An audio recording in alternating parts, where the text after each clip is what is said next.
Okay. Yeah, we just arrived at 3 o'clock in the morning. No, ngayong umaga from Cagayan de Oro, we traveled for almost 7 hours, I think. No, we rented a van together with the pastoral team and Angel. No, we attended the Second National Pangalagad Network Conference in Cagayan. It was really, really good. Powerful kayo. How I wish that many of the parents could hear what Pastor Joel had shared yesterday. It's about helping or closing the gap between two generations. The generation of Moses, ano nga pangalan sa kanila? Yung 60 to baby boomers. Oh, yung gap between the baby boomers, the Gen X, at saka ngayon sa Gen Z at Alpha. Grabe, no? Kanang powerful kayo, grabe. I wish that my whole family were there also. Kaya lang JB has his class, the school, and Brian could not leave his work. Siya rin ang iniwan namin dito. So, but really, it was really powerful.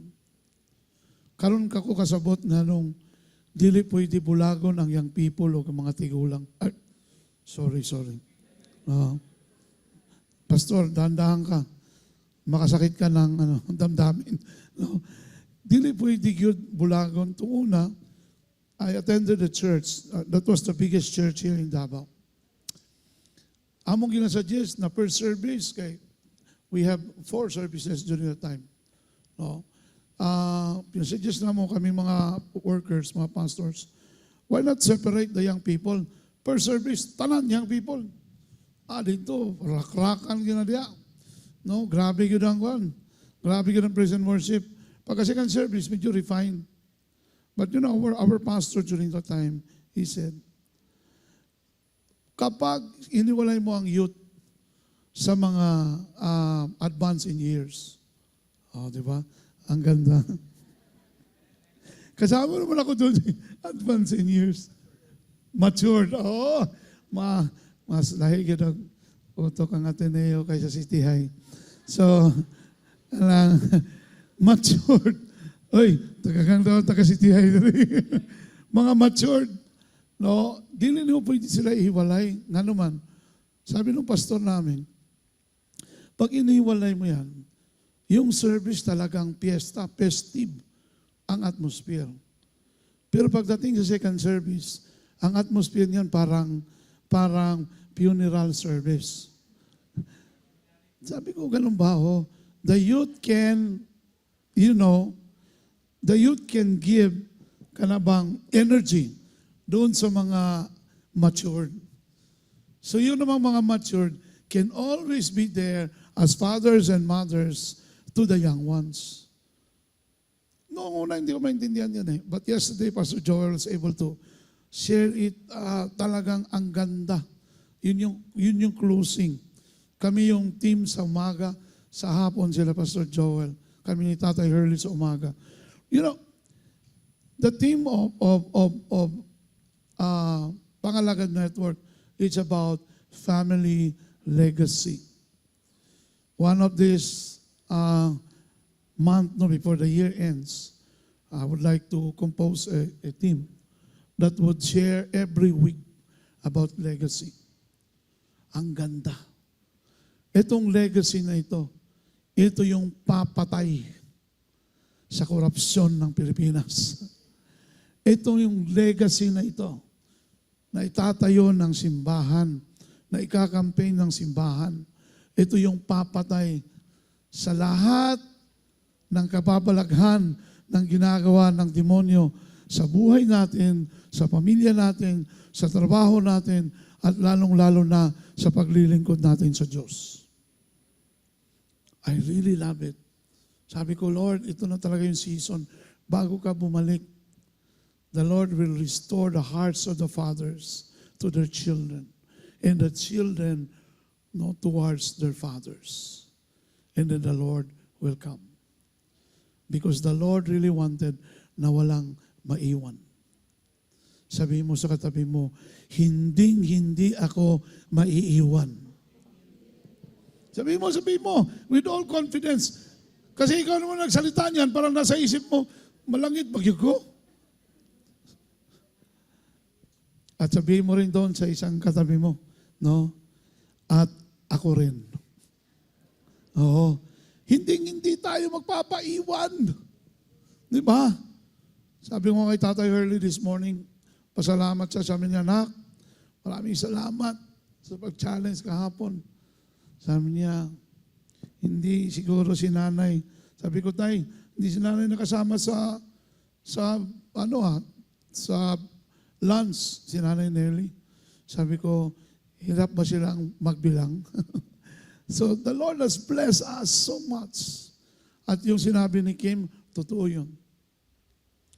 Binigay ko yung one and only money or highest bill na sa wallet ko kahapon. And suddenly,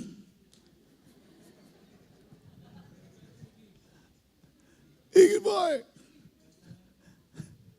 it's okay.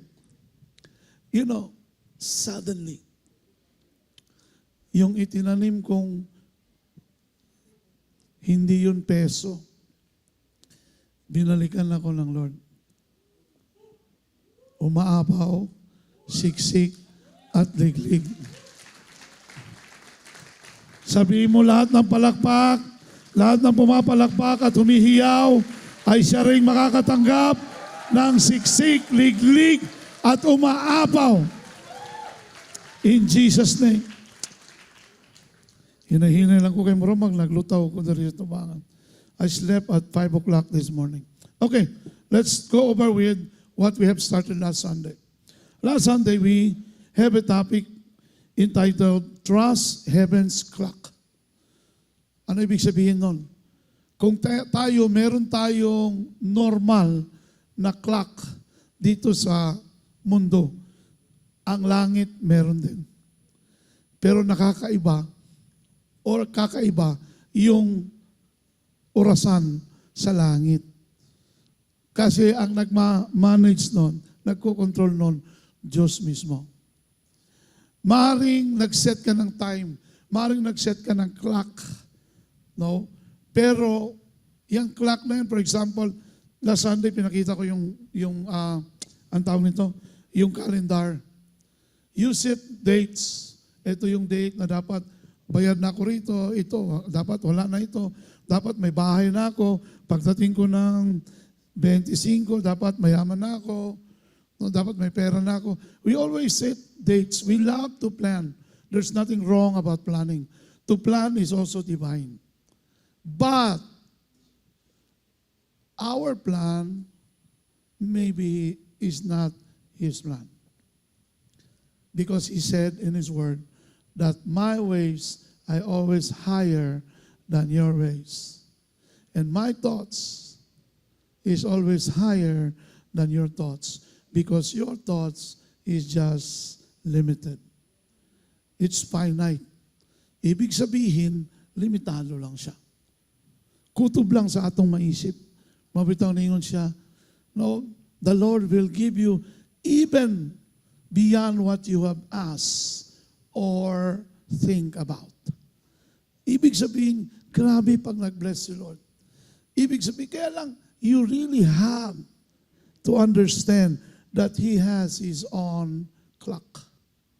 He has His own time. Sinabi ko last Sunday that God's timing is always perfect. Say it with me, perfect. Alam mo, ang timing ng Panginoon, perfect yan eh. That's the first point last Sunday. No, can you show it? Okay, sa PowerPoint. Okay. God's timing is always perfect. He does not operate by human deadlines. Minsan, may mga deadlines tayo, amen? Sino may mga deadlines dito? Oh, palagi na sumusunod sa atin si Judith. No? Palagi tayong may due date. One time, nung bago pa kami nag-full-time sa church, bago kami bumalik sa full-time, with the former church, nag-declare kami ni Che. Sabi ko, we don't have a fixed income. Ang allowance ko noon, 250 a week. Malaking simbahan ito ha, pero I just wanted to start from the beginning. Gusto akong i-promote nung aking leader na si Pastor Edwin Sapra. Sabi ko, kuya, hindi ko kabisado yung dynamics ng church. Kasi galing ako sa maliliit na simbahan. Ngayon, malaki yung church. We have more than, I think, almost 7,000 members. During that time, nami senior pastor. I started with 250 pesos na allowance weekly. Unya kanang lactum ni Brian, ni Pastor Brian. Ang lactum is, during the time, is 150. Ang kanang iyang karton. Karton pa man to, no? 150. Sa kanang isa ka karton, duwara na kaadlaw, hurot na ni PB. Mo na nga, unsaon ako pag-budget ng 250. Bisag haod kay Kasmat, maglisod kag budget na 250. Apil pa pagkaon na mo. Mo na si Brian, inala man niyang lawas karon. No?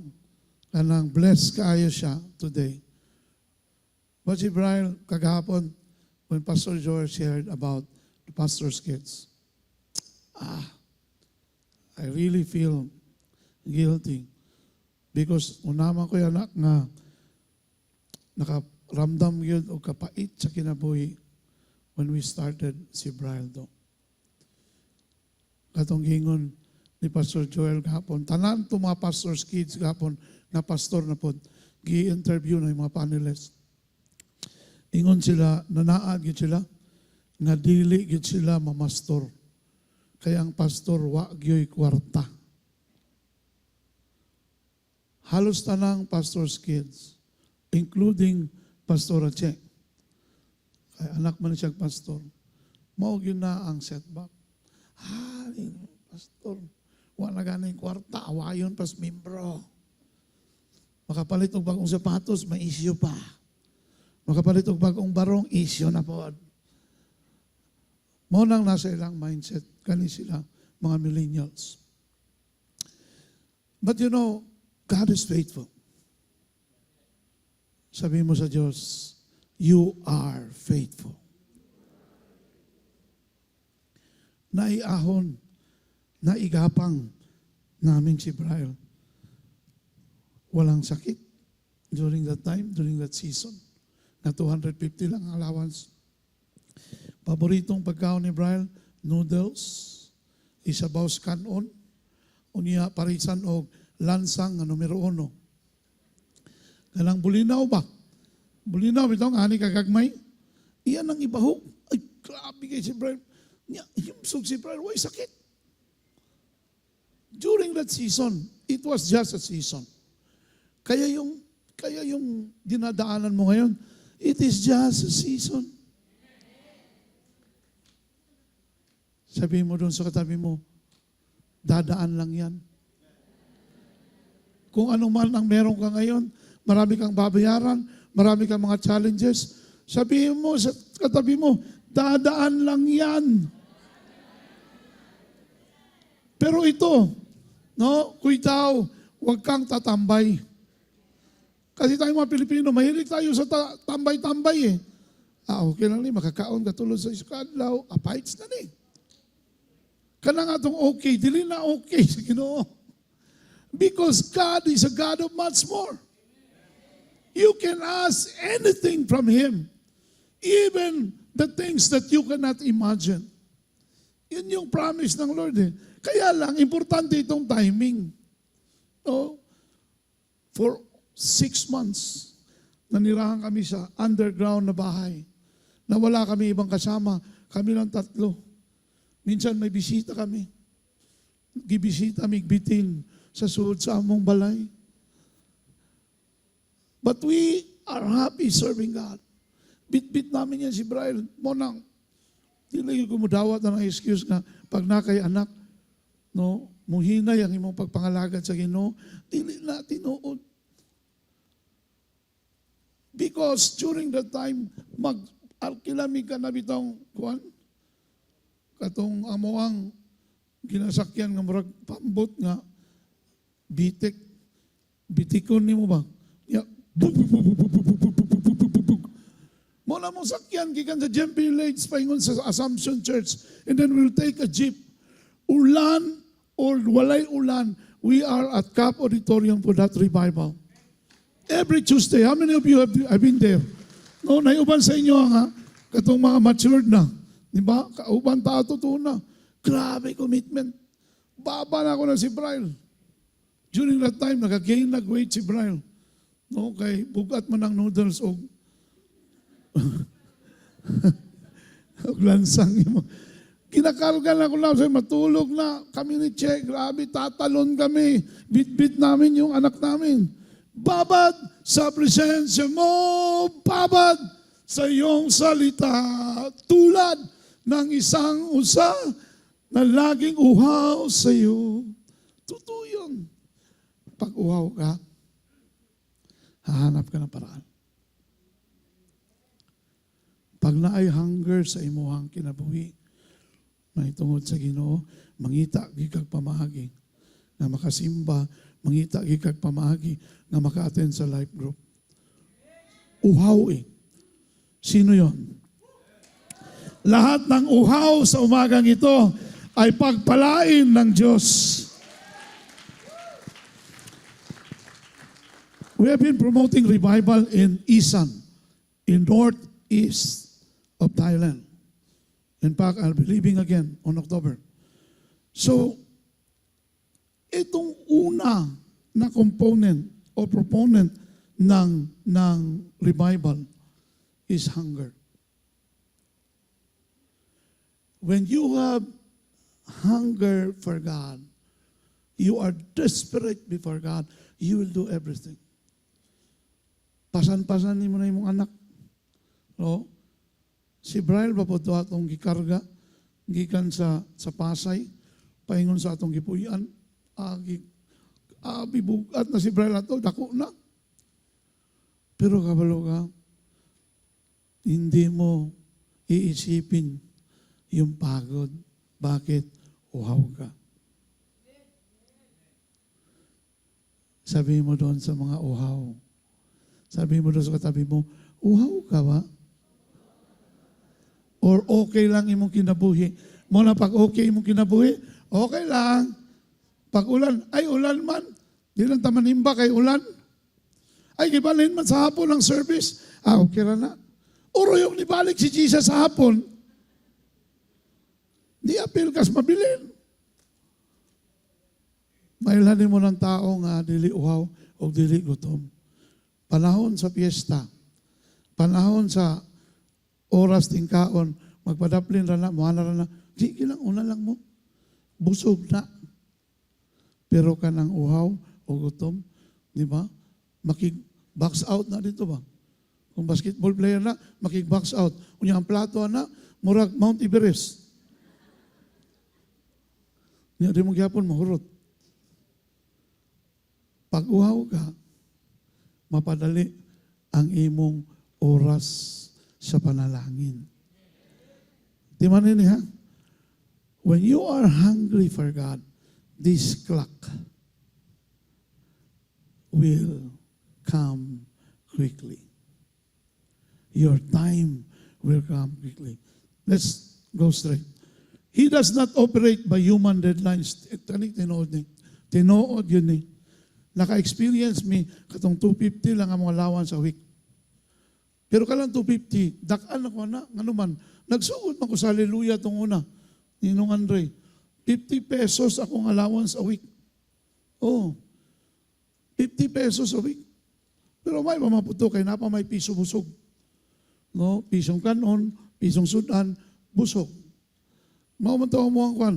Diyan sa may Bonifacio. O, kanang lurings, diyan sa na rings, itiri. Mo na isuki na mo, piso busog. Antod karon na pala eh. Diyan sa may Rizal Extension. Now, tungod kay 250 among allowance, maglisod yun mi, una, bayad sa balay, 1,000. Ikaduha,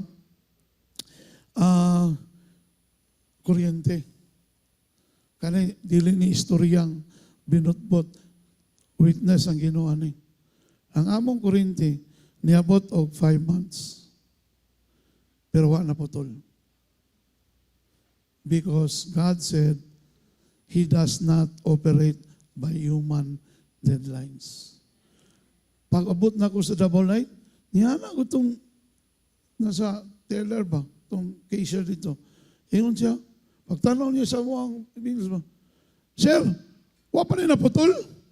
Niya naka-microphone na ba siya? Ala ko ba? Hinahinaya po. Ala ko, okay ba siya, ma'am? Ha? Wala kayo ikuan dito ng kabisita sa inyo, mamutulay. 5 months good. Because God will never operate by human deadlines. Naman kay deadline karon, i-apilar sa Ginoo na imong deadline, Lord, deadline na. Whether you will extend or you will pay. That is my option, Lord. And I can guarantee you, He will extend or He will pay. He will expand or He will provide. Kanino yon? Receive. What feels like a delay to us is divine precision to Him. Habakkuk says, though it lingers, wait for it. It will certainly come and will not delay. Sabihin mo sa sarili mo, it will not delay. Lord, my deadlines will not pressure me to death because Jesus said, it will certainly come and will not delay. My provision will certainly come and will not delay. Kaya lang, pag tinitingnan mo yung dates, talagang, Lord, tabang! Katong na ako yung mga laong mga problema, itong una, wala ko laing masampit ba? I'll just go to the room and said, Jesus!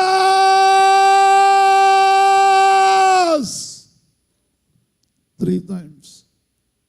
And I will just cry. I will start to pray. But you know what?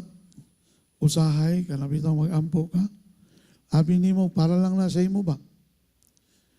Para po din na sa inyong silingan na makadungog sa imong ampo sa bigas kwarto. Tinuod na. Bago lang namo na ibawaan ni Pastor Che, nami silingan nga hapon ang babae. They are from BCF, Victory Christian Fellowship. During that time, buntis siya. Hirap siya siyang pagbuntis. Nag-share siya kay Pastor Che. Alam mo, Pastora, of course in English. Di na ako mag-in-English. Basta ingon siya, during that time, that was my season.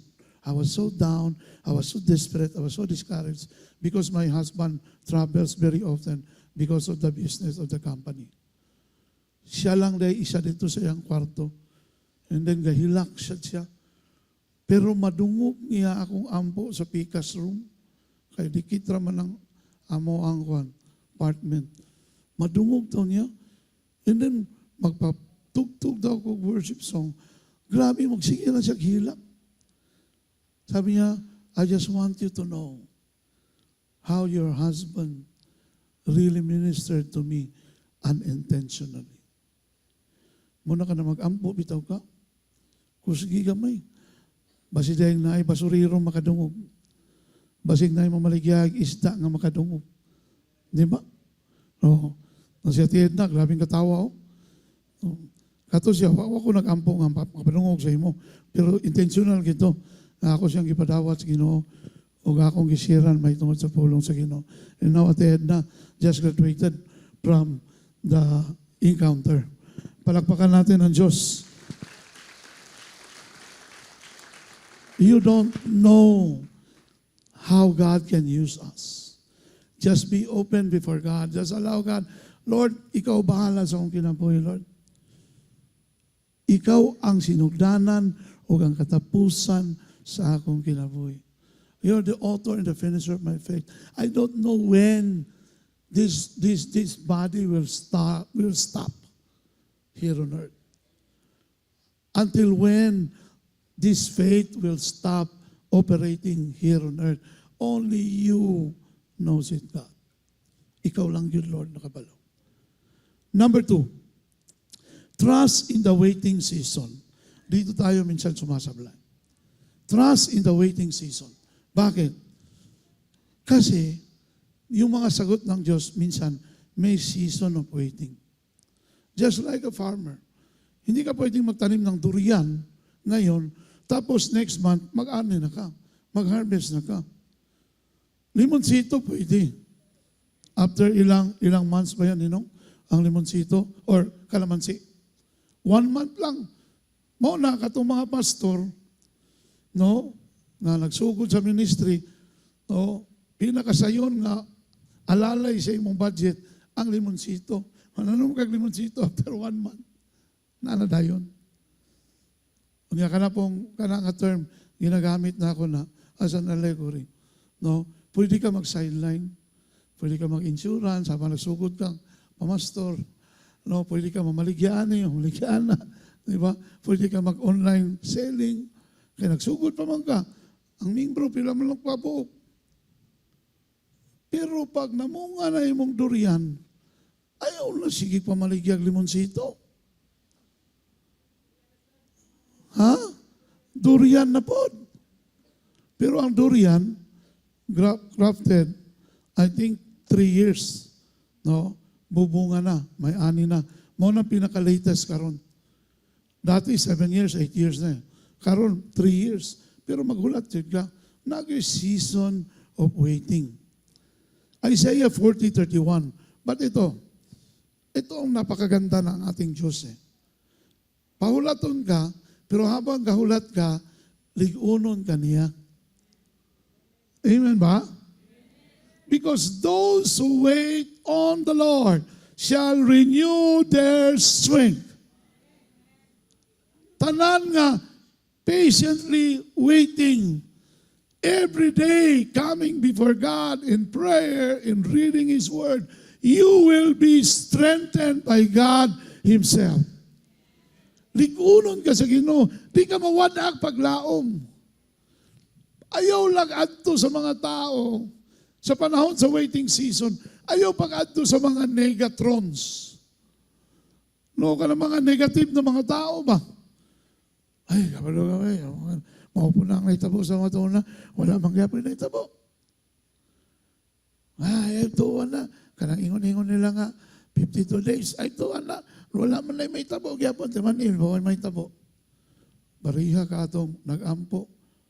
Ingon siya, Lord, akong ginahinginlan, kaning akong ubo, in Jesus' name. Pagkataod-taod,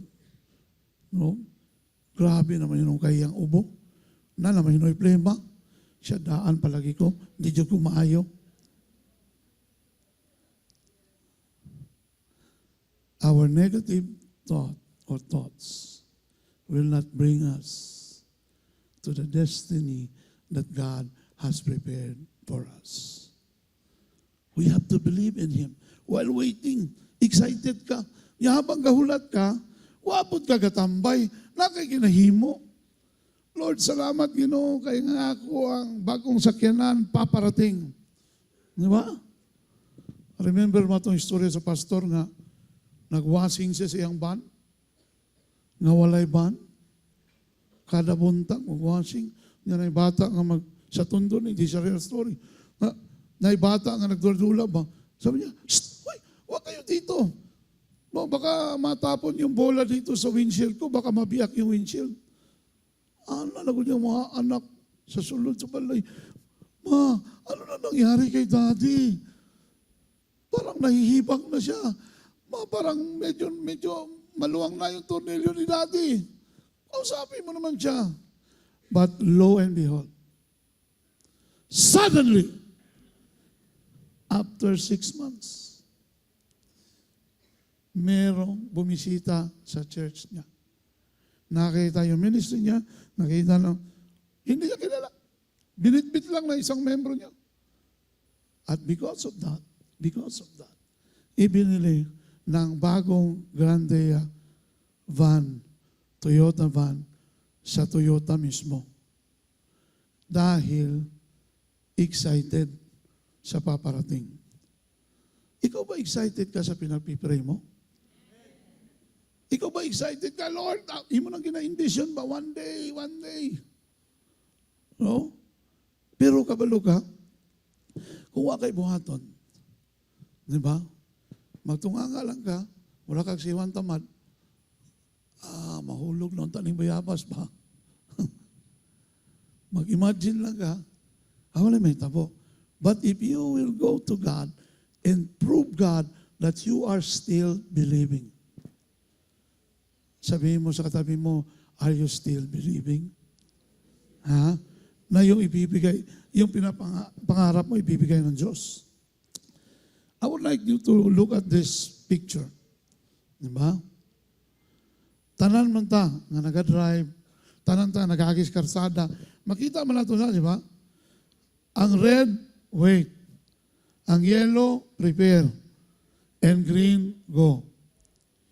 But sabi pa ng mga Amerikano, in the Philippines, they interpreted the traffic light differently. Sabi niya, in the Philippines, when they look at green, it's go. When they look at yellow, no, you have to prepare. But when they saw red, you have to go faster. Kaya ang kaso daw sa mga Pilipino, beating the red light. Pero kabalo ka, you don't need to go faster. All you need to do is to wait. It will certainly come. Palakpakan natin ang Diyos. Examples of people waiting in the Bible, Joseph's prison years prepared him for the palace. David's wilderness years prepared him for the throne. Lesson: trust heaven's clock even when the seconds feel long. Ito, nung nabasa ko ito, talagang, nung nag-aaral ako, sabi ko, Lord, mauning sikreto. Pasakti lang ng iyang second hand, kanabitang paspas kay mo tuyok. No? Pasakti lang na, ayaw na imain. Nga naman, usay, murag dugay, pag maghulat, tarba ka, dugay na ba? Pero di ka maghulat, mukalit lang kabot. Tama? Kanabitang maghulat kag sakyanan, kay late ka ni mata, sungugon ka ba? Wala puno man tanang taxi, oy, wala may grab, oy, malate na kayo ko, ba? Late na kayo ko, mo-absent na lang ko. Malate naman, mo-absent na lang. O sa may much better, ang late o ang absent? Kung nagtrabaho ka, absent ang mas better. Okay talaga si mama. Diba? Ang late, naikaltas kamay lang. Ang absent, wa kay sweldo. Tibok adlaw. Correct? It's better. It's better na malate ka kaysa mo absent ka. Di man, pastor, kaya kung mo absent ko, pwede naman kung Ritsos Paradise. Trust heaven's clock, even when the seconds feel long. Good things come to those who wait patiently. All good things comes to those who wait, or come to those who wait patiently. Kanabitang, kabalo kang kanang paghulat, makadevelop na sa atong pasensya. And patience is a good virtue. May mga tao ba nga, makaingon ka, grabe ka, pasensyoso niyo. Pero na po yung mga tao nga makaingon ka, buringog na.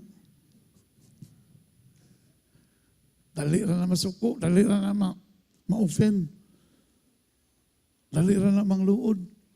Pero kanang mga pasensyoso na tao, diba? Kanang mga pasensyoso na tao, hinahangaan yan. Yan ang nakakahanga. Hindi nakakaawa. Usahay man gud pag luoy kayo atong dating, kana masitag self-pity, ang tanaw na to, ay, nakakaawa naman ito.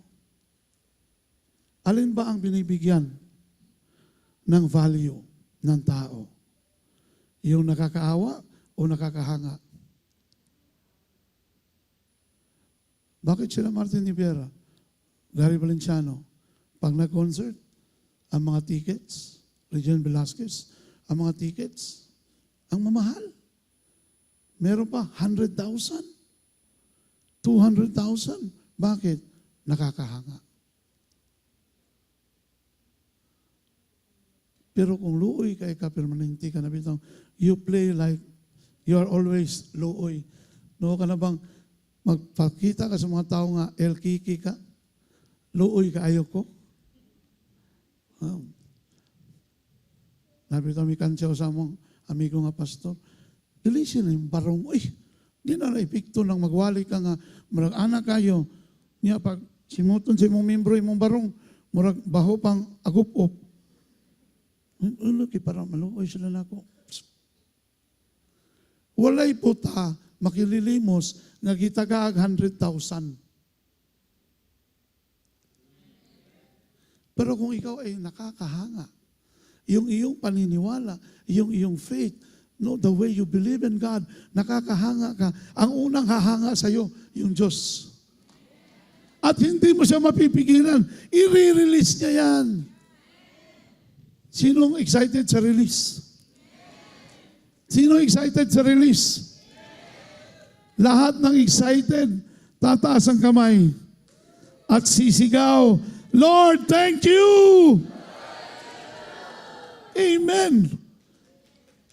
Kasi pinahanga mo si Lord eh. Si King Hezekiah was about to die. Pero nakakahanga yung kanyang response sa Panginoon. Sabi niya, Lord, remember how I walked with you faithfully and with wholehearted devotion. And then he wept bitterly. So, kung imo itong i-analyze, sama ng loob talaga, naramdaman niya. But the Lord was delighted doon sa sinabi ni King Hezekiah. And the Lord said, Isaiah, tell Hezekiah, I will add 15 years to his life. Wow. There was already a decision for him to die. But because sa nakakahangang faith ni King Hezekiah, the Lord extended 15 years to his life. The Lord will extend all your deadlines. Pag ang paniniwala mo, yung faith mo ay nakakahanga sa Diyos. Yan na yung mga tao na higapon ng Ginoo para tubagon ang imong dugay ng gipangayo sa Ginoo. Ginoo gud siya, na siya gi-assign na tubagon na. Lastly, when the clock strikes, God moves swiftly.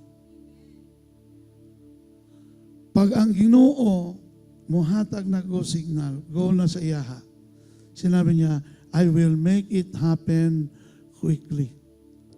Ito na yon. Isaiah 60 verse 22, when the time is right, He makes it happen quickly. Malay mo, it's your time. Malay mo, it's your time now. And the Lord will do it quickly. In a twinkling of an eye, magugulat ka na lang.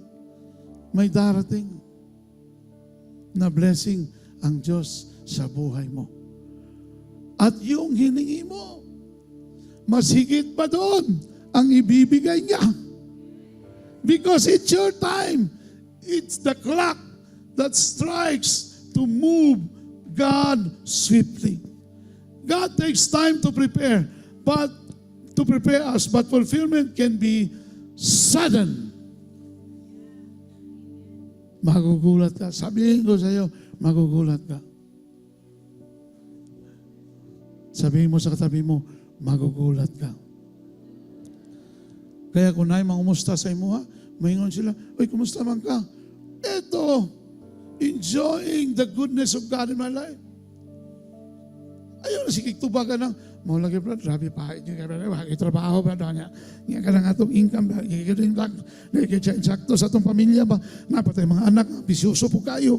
Mga kabalo sila nga ilang amahan, ordinaryo ng trabahante. Mga ayaw pag yung iPhone 16. Pag-ingon na lang, yung permanente ginadeclare, amaw ka na may tabo ni mo, pahit permanente. God takes time to prepare us, but fulfillment can be sudden. Example in the book of Acts, in Acts chapter 2. For how many days have been waiting for the Holy Spirit to come? But suddenly, the Holy Spirit came. Yung hindi nakaantay, there were more than 500 people inside that upper room. Only 120 were able to receive the promise, which is the power, dunamis power that comes from the Holy Spirit. 120 lang nakaantos, naghulat. Ang katong, ilan lang, 380. Tama? Tama ba ko? Dali, mapahiyagan ko na. 380 nanguli. Katong nanguli, wala nakadawat. Ingunahan ini. Ingin ini. Pag absent ka, di ka kadawat. Pag wala ka sa life group, di ka kadawat. Unsa man ang ibubo sa Ginoo niya. Pag wala ka sa sinyong tapok, wala ka sa simba, wala ka sa simbahan, no, kay nang laba ka, wa gyud kay madawatan. Like the 380. Don't be like the 380. Luoy kayo. They start to wonder. Why? Because they were not able to wait. Waiting is very important before God. Your suddenly, eto na, your suddenly is coming on God's schedule. Hallelujah! Palakpakan natin ang Diyos. Lord, my suddenly is coming on your schedule. I would like to close with this illustration. Asa ito nga ko ang anak, palayaw ko na kami. Nanawa ha?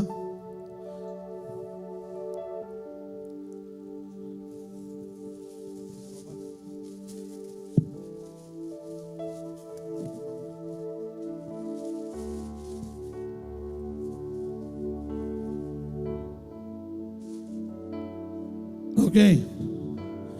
Naido ka prutas din eh. Unsa ni siya? Mangga.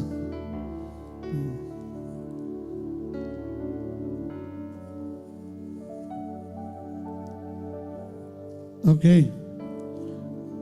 I want your participation before I will pray. Kung ikaw papilion ka, yellow o green? Kinsay gusto yellow? Di na ko mga tanak, kinsay gusto green. Kaya namay uban nga naglihigod, exempted na sila. Kaya nangala ba? Pero papilion ka, pilion ka mong hinog. Tama? Ang hinog, mas tamis. Ang hinog, mag-enjoy ka, mukaon. Kaning hilaw, usahay, lamay magiging ka og manibalang. No? Labi nagsaw-saw ni mo sa anang uyap. Karon kaning mga leaders na nakakita aning hilaw, kabalo ko, nanay magpalit og uyap niyang hapon. Nagtulo-tulo laway ba? Pero isa nun saon pa ni mo og balanse, aslong yun eh. Usahay, di ba? Gawas nga aslong, labi na kung kanang hilaw pagit siya. Masabingit ka uno ng hinog eh. Amen ba? Na mga panalangin, usahay, daripot na sa saging. Akali, makaingon na dyan ko, nakay diferensya kung Kani mong pilion.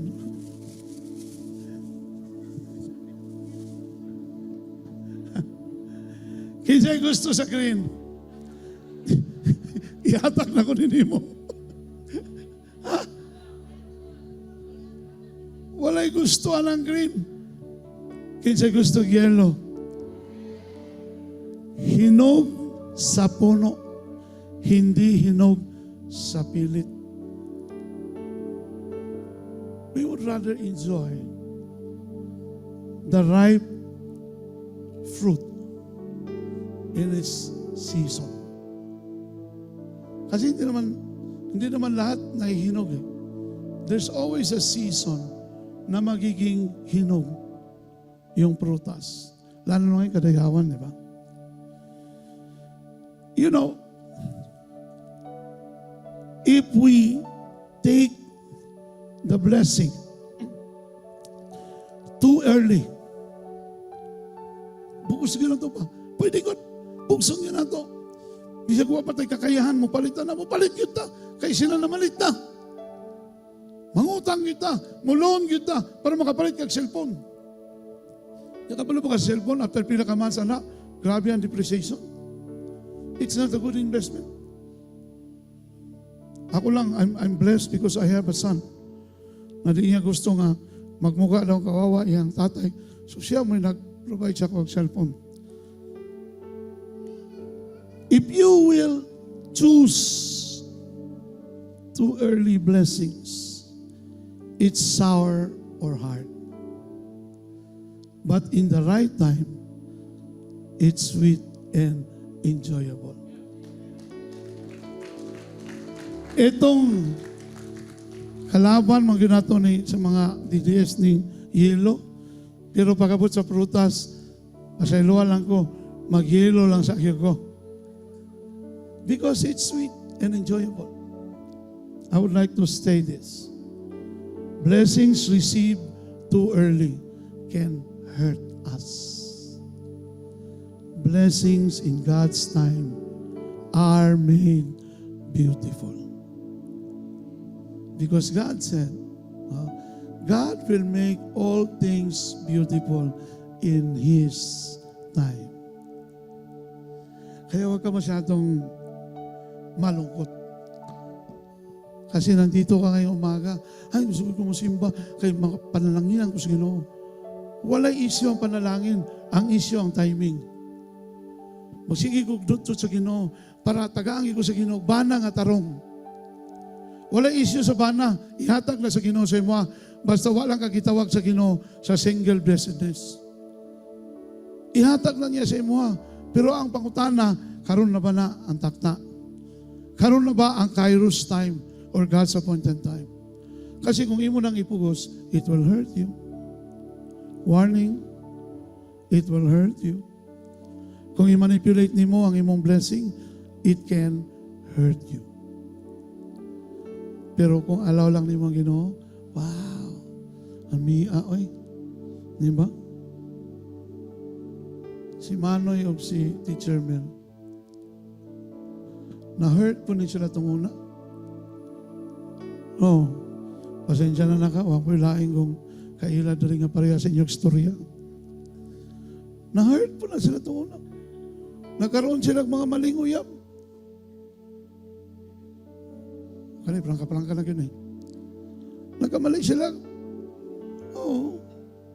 Si Teacher Mer sa Korea, nakauyab. Si Manoy doon sa Davao, gito'y malas. Ay, sorry. Nakauyab po. Pero kabalo sila from the beginning. They have a word from God.